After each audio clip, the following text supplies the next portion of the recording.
A paz do Senhor Jesus Cristo a todos os adolescentes do Grupo El Shaddai, Classe Canaã, e a todos que vão estar nos assistindo nesta manhã de domingo.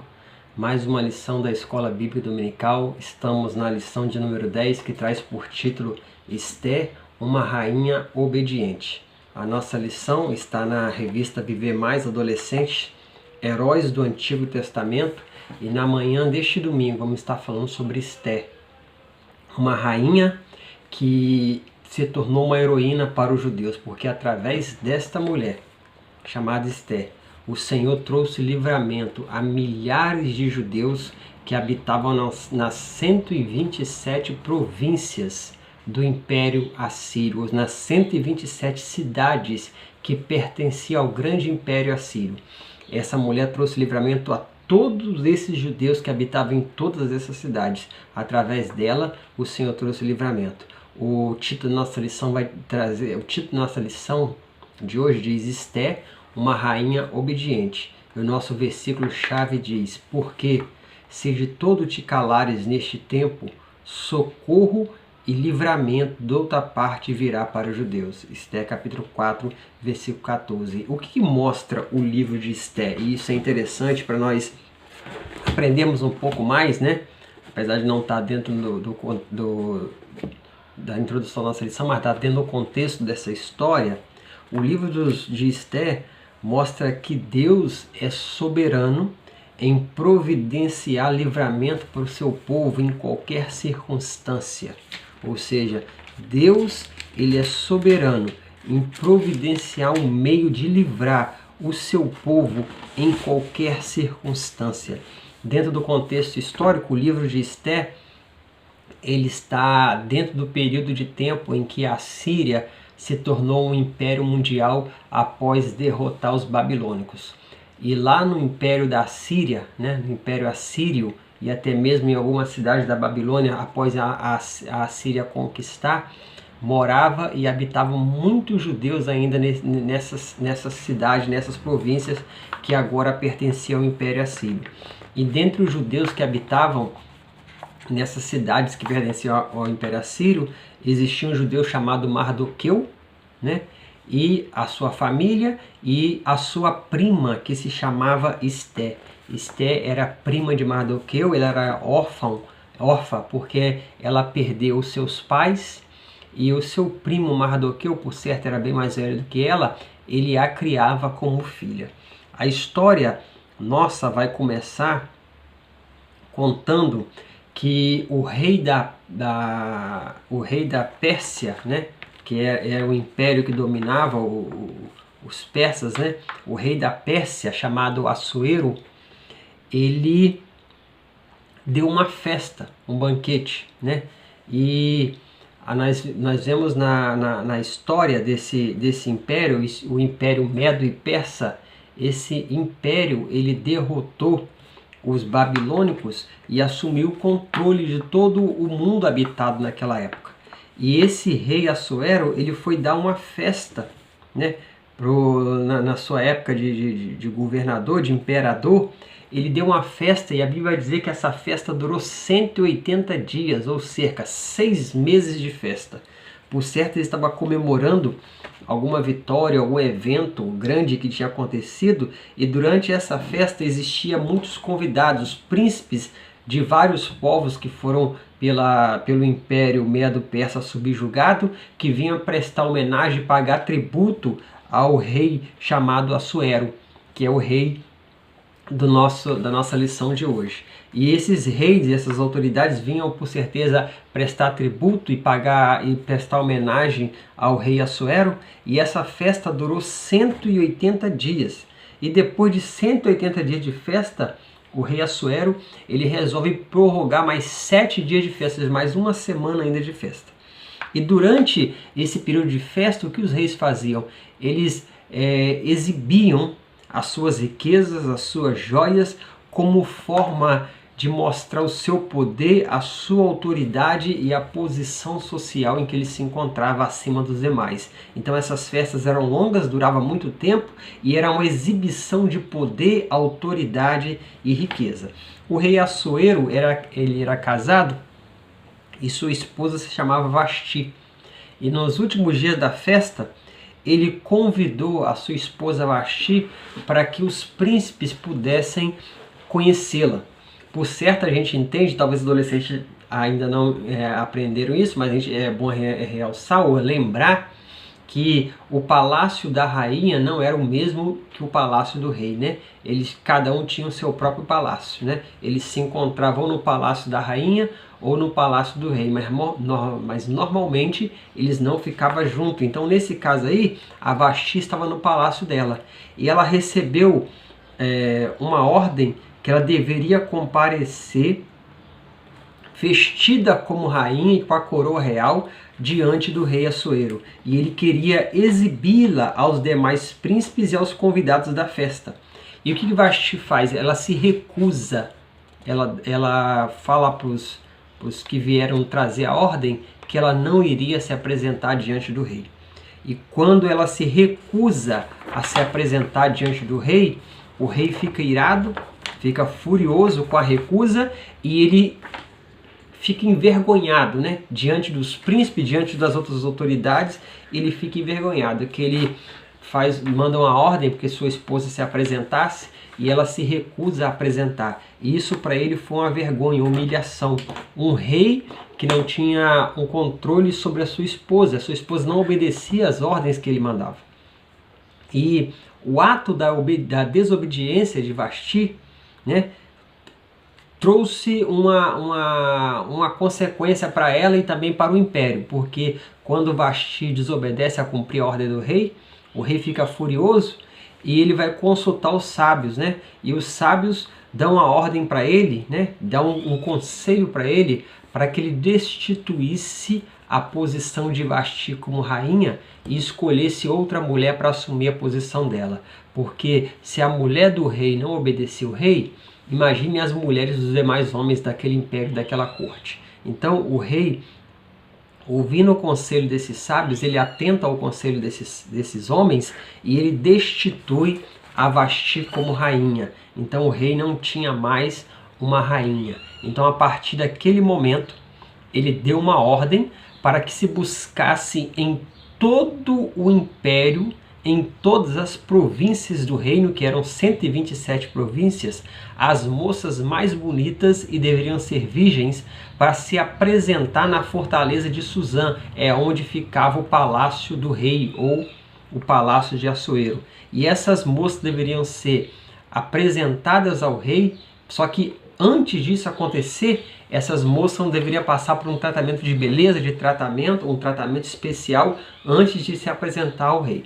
E foi escolhido por todas as cidades do império as moças mais bonitas para que elas fossem selecionadas e depois o rei escolheria qual dessas seria a próxima rainha que ocuparia o trono e colocaria a coroa que outrora pertencera a Vasti. Dentro desse reino, né, dentro das cidades que pertenciam ao reino da Pérsia, existia uma moça chamada Esté, que era criada pelo seu primo Mardoqueu, e essa moça era judia. E a Bíblia vai nos falar que ela era muito bonita, ela tinha uma graça e uma beleza que agradava a todos em volta dela. E começou a acontecer uma espécie de concurso, né, um concurso de Miss, para escolher qual de cada cidade, quem era a moça mais bonita que seria selecionada de cada cidade, para que essas moças, a mais bonita de cada cidade, se apresentassem em Suzã, que era a capital do império, e o rei escolhesse entre as mais bonitas quem seria a próxima rainha. E Esté foi uma que ganhou o concurso em sua cidade devido à sua beleza. E ela foi escolhida pela sua beleza e ela foi levada para ser treinada e para se apresentar diante do rei quando chegasse o tempo. A história vai nos contar, a Bíblia, que levou 12 meses de preparação para que chegasse o dia em que Esté tivesse a oportunidade de se apresentar diante do rei. Só que antes dela ser levada, o primo dela que o criou, que na verdade era um pai de criação para ela, ele deu um conselho para ela, uma ordem para ela, que ela não declarasse de que povo ela era. Ela não declarasse a que povo ela pertencia. existiam muitos povos naquelas províncias que pertenciam ao Império Persa.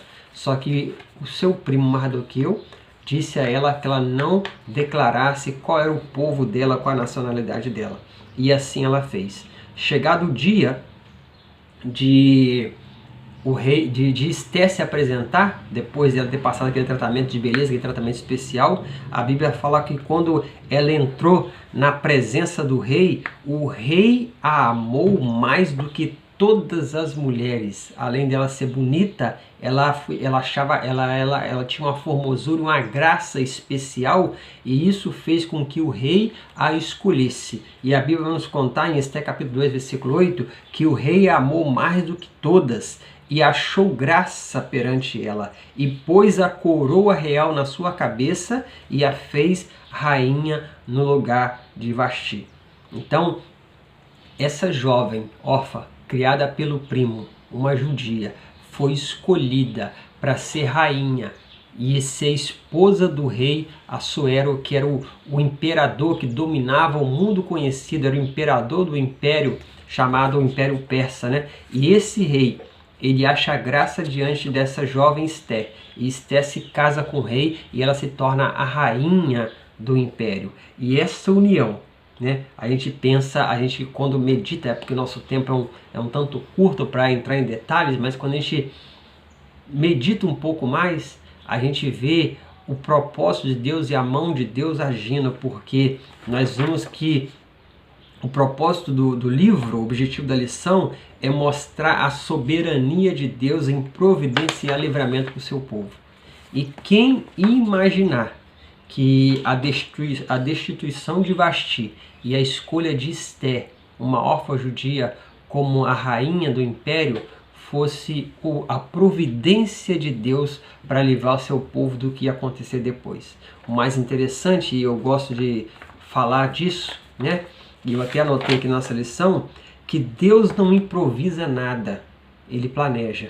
Ninguém pega Deus de surpresa, né? Deus, ele planeja as coisas e coloca o plano dele em ação, e tudo vai acontecendo dentro do plano de Deus.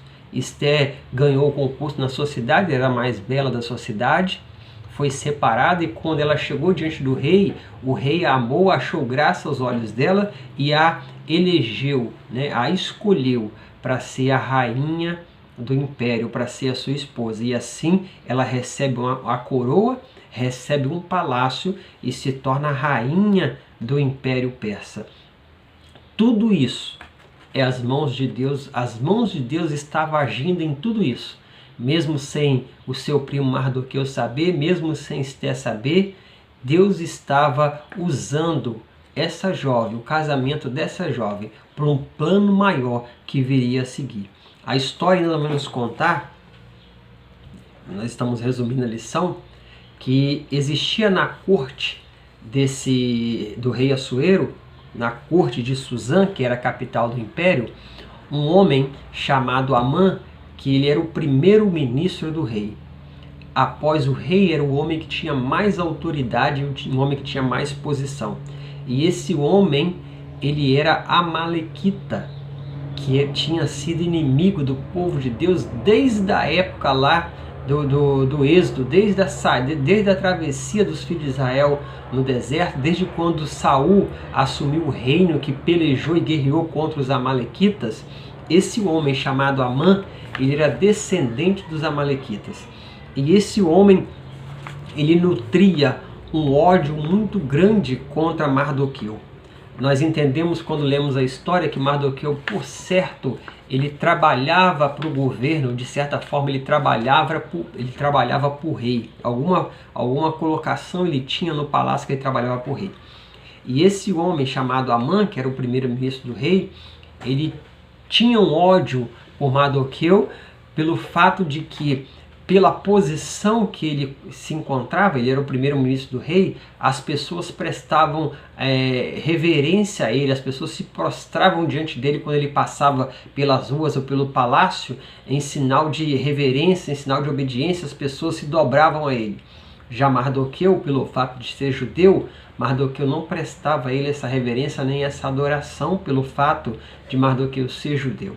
E Amã possuía um ódio muito grande pelo Mardoqueu devido a esse fato. E quando ele descobriu que Mardoqueu era judeu, o ódio dele contra Mardoqueu aumentou ainda mais, porque os amalequitas e os judeus haviam se envolvido em diversas guerras, né? E o ódio de Amã por Mardoqueu se estendeu a todos os judeus. Então o que Amã faz? Ele traça um plano para matar não somente Mardoqueu, mas para exterminar todos os judeus que moravam em alguma cidade que pertencesse ao Império Persa. E assim Amã faz. Ele convence o rei que este povo que habitava nas cidades do Império era um povo que não obedecia, era um povo difícil, era um povo rebelde, e a melhor solução seria matar esse povo em todas as cidades para que esse povo não trouxesse problema para o império, para o rei. Então, Assuero, sem saber quem é esse povo, sem saber a intenção real de Amã, ele ouve, né, a súplica de Amã, ele ouve a história de Amã e ele autoriza que Amã dê sequência a seu plano, que o plano de Amã era exterminar os judeus. Só que não foi assim que ele contou o plano para Assuero. E quando Assuero dá a ele a autoridade de continuar, de executar esse plano, a história nos conta, a Bíblia nos conta, que ele chama alguns homens e eles lançam sorte para escolher qual dia e qual mês eles iriam matar todos os judeus. Seria um dia só, em um mês do ano, que qualquer habitante das 127 províncias do Império podia puxar sua espada, sua arma e matar um judeu. Seria, a gente vai falar assim, o maior extermínio de judeus da história, porque todos os que moravam em todas as cidades desse império, em 127 cidades, seriam mortos todos no mesmo dia. Seria um massacre enorme, a matança de milhares de judeus em um só dia. E quando foi lançado sorte, caiu no dia 13 de dezembro, né? Se não me engano está aí na Bíblia, seria no nosso calendário hoje seria no dia 13 de dezembro. E esse dia foi escolhido, né? Com certeza faltava algum tempo para esse dia chegar. Enquanto isso, Amã estava planejando como ele ia executar isso, né? E o ódio dele era tão grande que ele tirou dinheiro do próprio bolso para financiar a distribuição de cartas e financiar alguns homens que iam executar esse plano para que todos os judeus do império fossem exterminados de uma só vez. Quando Mardoqueu ficou sabendo disso, a Bíblia fala que ele se veste de pano de saco e começa a caminhar pelas ruas da cidade chorando em desespero. Quando Esther sabe que seu primo, aquele que ela tinha como pai de criação, está andando pelas ruas da cidade vestido de saco de cinza, ela procura saber por que motivo ele está daquela forma. Então Mardoqueu, ele revela para sua prima, né, a sua filha de criação, para a rainha, que agora era uma rainha, Esther, qual era o motivo por ele estar naquela situação. E ele revela que o plano de Amã havia recebido o carimbo do rei, o selo do rei, e não teria mais como aquele plano voltar atrás, não teria como o rei desfazer um edito que ele havia proclamado, ele não poderia voltar atrás, porque a palavra do rei não poderia voltar atrás. Então, Mardoqueu, na mensagem que ele manda para Esther, ele fala o seguinte: porque se você se calar, socorro virá de outra parte para os judeus. E ele fala algo mais ainda, né? Talvez por este motivo Deus te colocou na posição que você está. Talvez por esse motivo Deus tenha te colocado na posição que você está, para você trazer livramento para o povo, não só para você, mas para todos os judeus, porque se a gente analisar a história, Esther estava segura no palácio. ela estava protegida no palácio.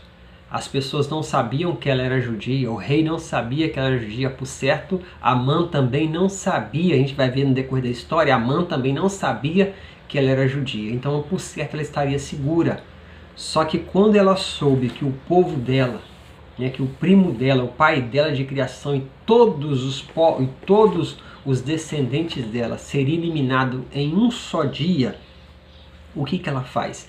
Ela convoca o povo a orar e a jejuar durante 3 dias e 3 noites. E a Bíblia nos conta que todo o povo, desde a criança até o velho, eles dobraram seus joelhos e começaram a clamar a Deus por livramento. E de joelhos dobrados, eles clamaram a Deus por livramento e clamaram a Deus pela vida de Esther, porque a Esther estava planejando, bolando como ela ia se apresentar diante do rei para pedir não só pela vida dela, mas pela vida do povo dela. Uma rainha, ela não poderia se apresentar diante do rei a menos que ela fosse convocada para isso, porque se ela se apresentasse diante do rei sem ter sido convocada, ela corria o risco de ser morta.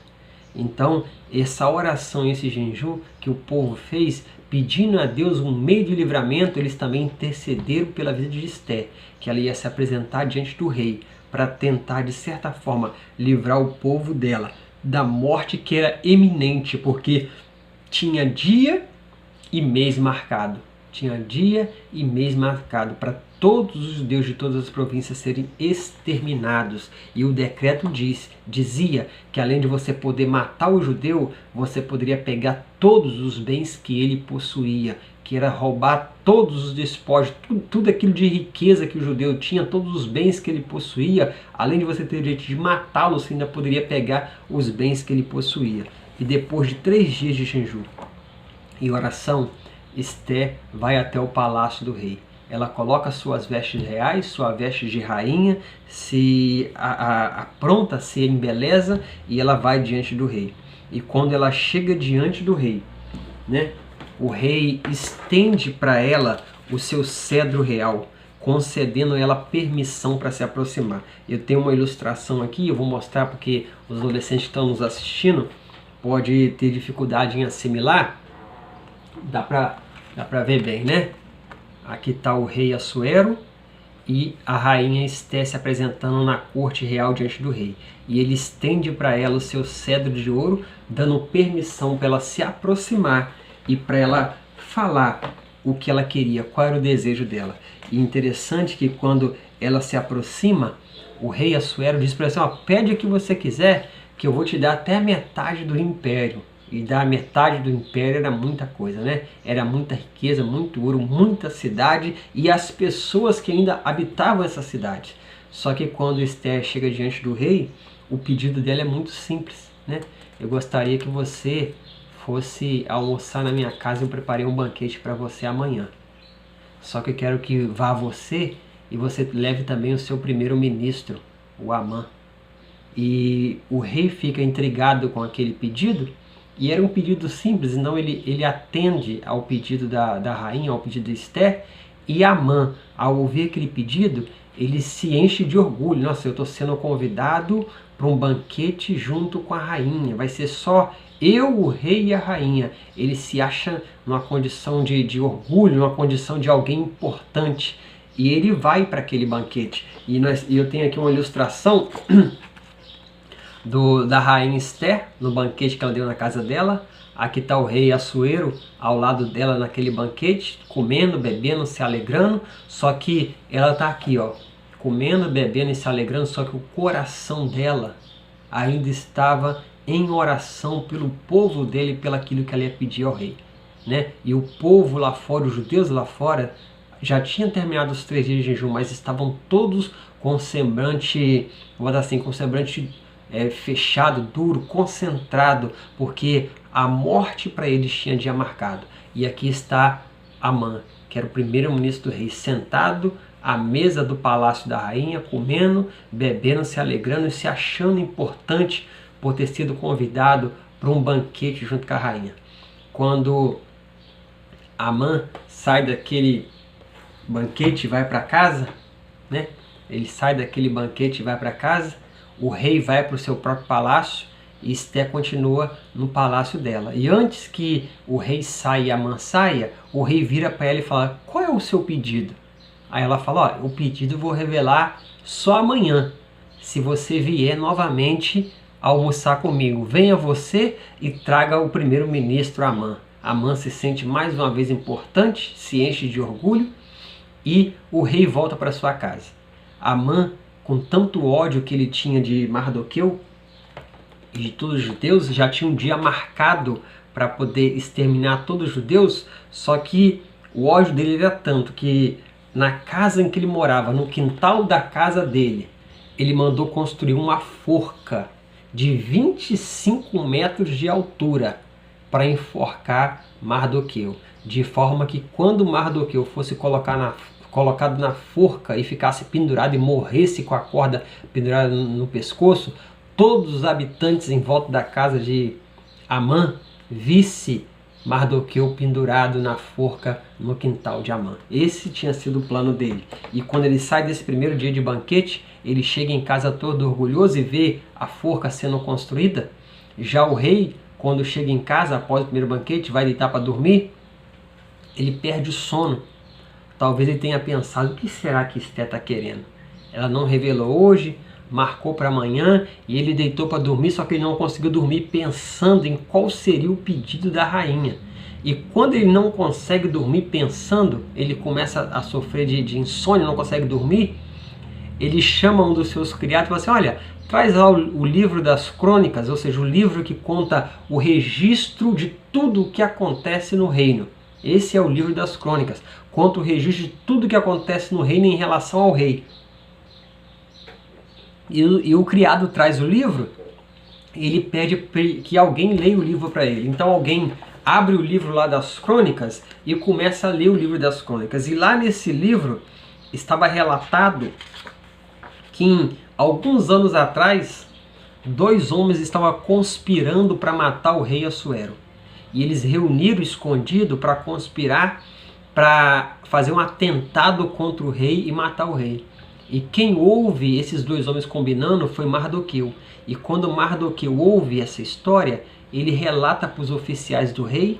Os oficiais do rei vão investigar e descobrem que era verdade. Então esses 2 homens são presos, são enforcados e a vida do rei é salva.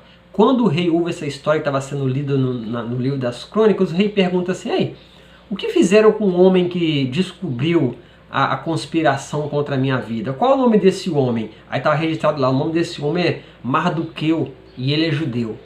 Aí o rei pergunta: o que fizeram com ele para recompensar ele? Aí ele lê lá no livro: ah, não foi feito nada para recompensar ele. O dia amanhece e o rei está com aquilo na cabeça, e quem vem entrando no palácio era o primeiro-ministro Amã. E o rei vira para Amã e pergunta o seguinte: Amã, o que eu devo fazer com um homem que eu quero honrar, com um homem que eu quero exaltar? Amã, pensando que esse homem era ele, Amã fala para o rei o seguinte: ó rei, você coloca, veste ele com uma das suas vestes, com a veste real, coloca nele uma túnica real, coloca uma coroa sobre a sua cabeça, monta ele no cavalo do rei e pede para alguém ir puxando o cavalo pela rua principal da cidade e gritando: assim se faz ao homem que o rei deseja honrar. Isso foi o conselho de Amã para o rei Assuero. Só que Amã pensava que esse homem era ele. E quando o rei Assuero ouve o conselho, Assuero vai assim: olha, excelente ideia, você vai lá e faz isso com um judeu chamado Mardoqueu. Nessa hora eu creio que o coração de Amã quase saiu da boca, né? O homem que ele queria a todo custo matar, o rei queria exaltar. E a exaltação que o rei ia fazer para esse homem, a ideia saiu dos seus próprios lábios e ele teria que fazer o que ele mesmo sugeriu. E a história conta que assim acontece. É dado o cavalo real para Mardoqueu, é colocado as vestes do rei, a coroa do rei, o cavalo do rei, e Amã vai na frente gritando e puxando o cavalo pela rédea, e todo o povo da cidade vendo aquilo, e Amã gritando: assim se faz ao homem que o rei deseja honrar. O homem que ele estava planejando matar, a forca que ele já tinha construído, ele está puxando esse homem pelas ruas principais da cidade, o homem vestido com a roupa real, com a coroa real e montado no cavalo do rei, e ele na frente puxando. Ou seja, você pode observar que Deus sempre tem um jeito de proteger seu povo, né? Sempre tem um jeito de guardar o seu povo. E Amã, pensando que ele ia destruir Mardoqueu, na verdade, tudo aquilo que estava preparando para Mardoqueu ia voltar contra ele. Quando Amã chega em casa no final daquele dia, ele conta para sua mulher o que tinha acontecido, a vergonha e a humilhação que ele passou. Enquanto ele está contando isso para sua esposa, alguém bate na porta dele, Alguém chega e bate a porta dele. Quando ele atende a porta, eram os servos do rei, para lembrar a ele que ele tinha um banquete no palácio da rainha. Talvez nesse momento a raiva que ele estava sentindo por ter tido puxado o cavalo com o Mardoqueu montado pela cidade a tarde inteira, a raiva que ele estava sentindo também passou.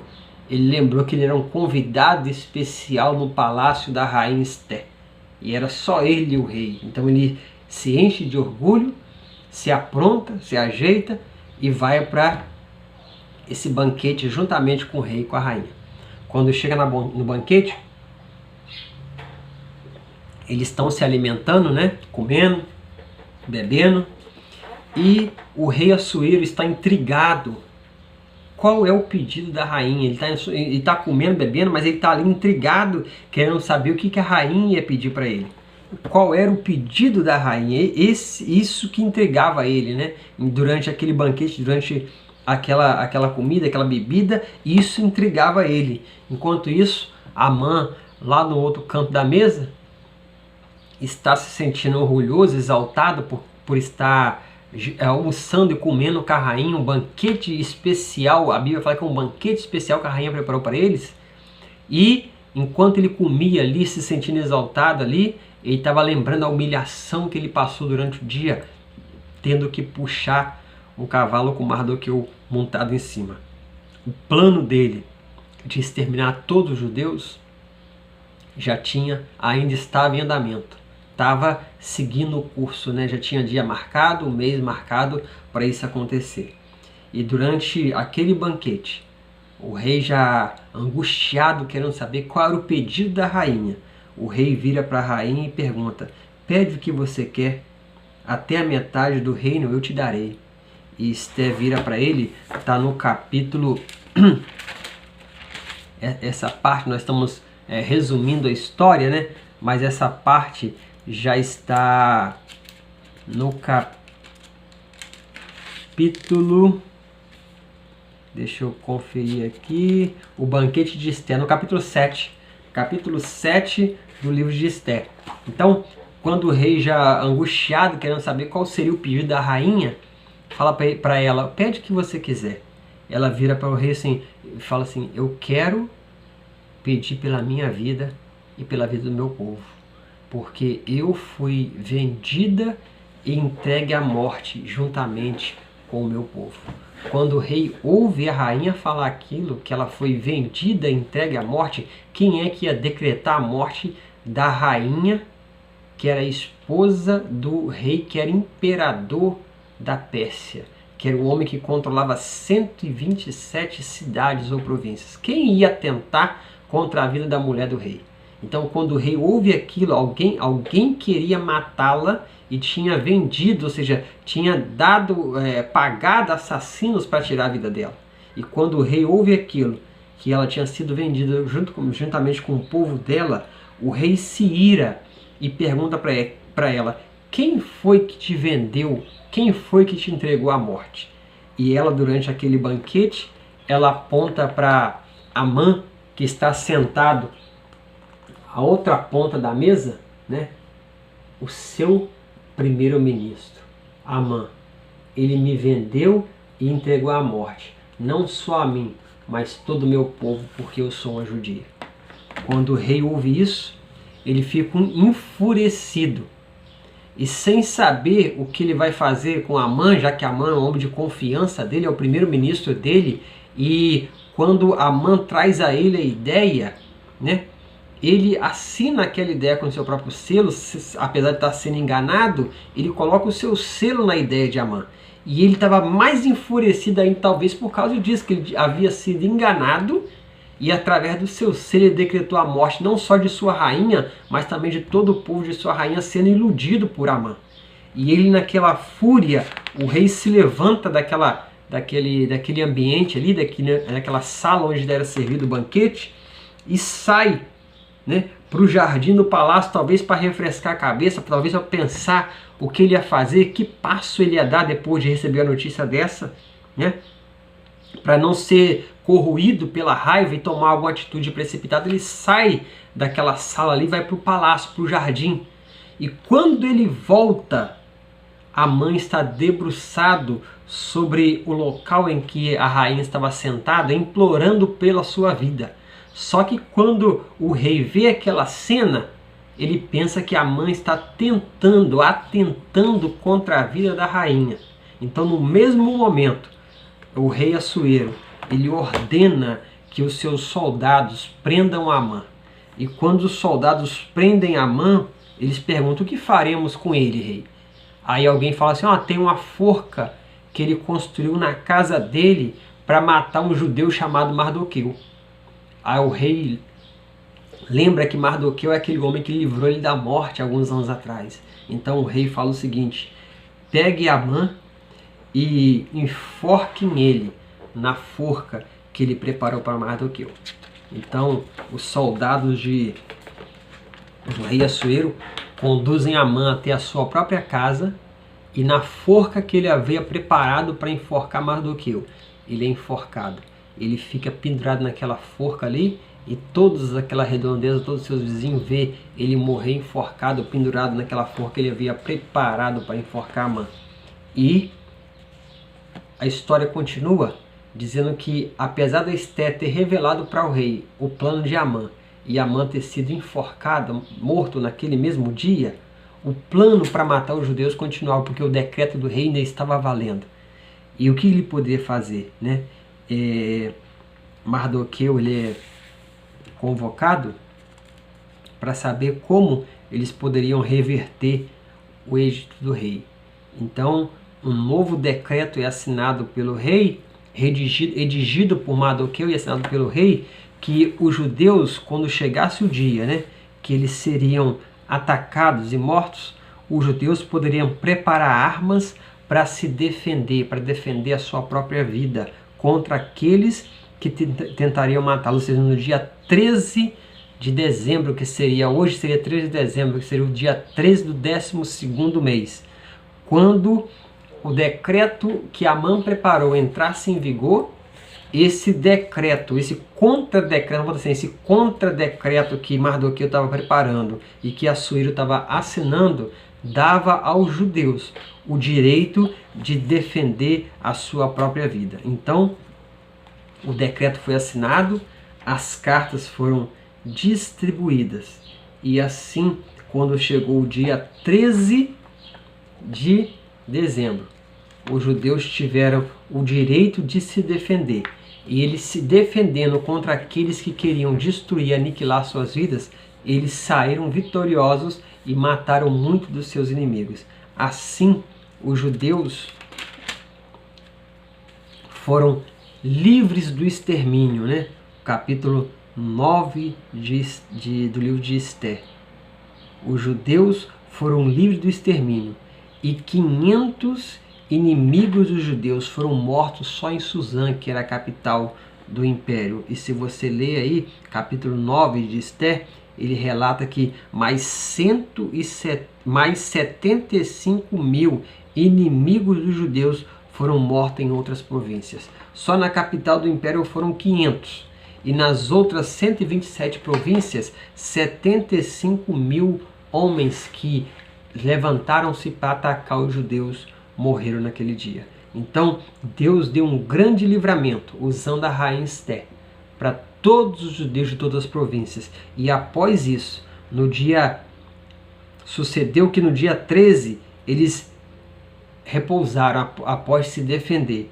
E no dia 14 daquele mesmo dia, daquele mesmo mês, né, o dia 14 do mesmo mês, dia 14 de dezembro, eles se reuniram para celebrar, né, uma festa em comemoração ao fato de eles terem sido livres da morte. E essa festa, que foi comemorada no dia 14 do 12º mês, é chamada Festa do Purim, ou Festa de Purim. E até hoje, 2020, essa festa é celebrada, lembrando o dia que todos os judeus de todas as cidades da província do Império Persa foram livres da morte com intervenção divina através da vida da rainha Esther. Eu espero que nesta manhã você tenha aprendido que Deus livra o seu povo em toda e qualquer situação. Deus sempre vai preparar um meio para livrar o seu povo. Em toda e qualquer situação, Deus sempre vai preparar e prover um meio para que seu povo escape da morte, escape do mal. E aquele que se levantar contra o povo de Deus, o fim dele será a morte. Amã morreu na arma, no instrumento que ele preparou para matar Mardoqueu, ele morreu no seu próprio instrumento. E a conclusão da nossa lição diz que muitas são as vezes, que o inimigo tenta exterminar o povo de Deus. Muitas foram as vezes. Desde do livro de Gênesis ao decorrer de todos os livros da Bíblia, ao decorrer de vários livros da Bíblia, ao decorrer da história, Hitler, Stalin, Rússia, os alemães, os russos e os egípcios, os amalequitas tentaram, os filisteus tentaram, Amã que tenta na história exterminar o povo de Deus, mas Deus sempre sai em defesa do seu povo. Amã tramou tudo em secreto, né? Só a sua esposa sabia dos seus planos. Enganou até o próprio rei para conseguir exterminar os judeus. Só que Deus lá do céu estava observando tudo isso e preparando um meio de dar escape ao seu povo. Só que para fazer isso, Deus havia já utilizado, né? Deus já havia preparado alguém que ia intervir para que escape pudesse acontecer. Ele já havia preparado uma rainha judia e colocado ela dentro do palácio do imperador persa chamado Assuero. E essa mulher lá, essa rainha lá, se tornou uma heroína para os judeus. E até hoje os judeus comemoram a libertação acontecida lá na Pérsia, há mais de 2.500 anos, mais de 2.400 anos atrás, né? Mais de 2.000, quase 2.500 anos atrás. Por quê? Porque Deus sempre vai intervir para proteger o seu povo. E nós aprendemos que isso, né? A primeira coisa que nós aprendemos, Deus sempre vai intervir para proteger o seu povo. Só que para isso acontecer, alguém tem que estar na posição. Para isso acontecer, o grupo, o povo inteiro tem que estar em oração e jejuando, porque a resposta de Deus vai vir. Só que nós temos a nossa parte para fazer. Esté se colocou na posição dela, o povo se colocou na posição de orar e buscar Deus. Deus proveu o livramento, só que o povo teve que pegar nas armas para se defender. Só que Deus deu livramento ao seu povo. Então, a conclusão da nossa aula de hoje, adolescentes, é que Deus sempre vai prover um meio de escape para o seu povo. E para ele fazer isso, ele usa as formas mais diversas, mas ele sempre vai usar um de nós para livrar o seu povo, para trazer livramento para o seu povo. Talvez nesta manhã, né, você pode estar pensando, mas isso é só uma história, aconteceu tanto tempo atrás. É realmente uma história, aconteceu muito tempo atrás. Mas essa história vai continuar se repetindo ao longo do tempo. Deus sempre vai estar protegendo o seu povo. E para fazer isso, Ele vai estar usando aqueles que a gente nunca imaginaria que ia usar, né? Deus pegou uma órfã, uma judia, e fez dela uma rainha persa. E através dela trouxe livramento para o povo. E talvez Deus está procurando nesses dias de hoje um adolescente, um jovem, e através de você, adolescente, jovem, você que vai estar assistindo, Deus vai trazer livramento para alguém, livramento para a vida de alguém, livrar alguém do extermínio, alguém da morte. Deus quer fazer isso, mas Ele precisa usar você, usar a mim e usar talvez você que esteja assistindo. Só que para Ele te usar, você precisa estar na posição, você precisa estar em oração, você precisa estar em jejum, e você precisa sentir as dores do povo para poder intervir pelo povo. Que Deus nos abençoe nesta manhã, né? Eu entrego a vida de cada um que esteve conosco até agora aprendendo essa lição. Eu entrego a sua vida nas mãos de Deus, e que você possa meditar nessa lição, aprender essa lição, e que Deus abençoe a sua vida, que você tenha um domingo abençoado. Que Deus guarde a sua casa, a sua vida e a sua família, em nome de Jesus. Amém.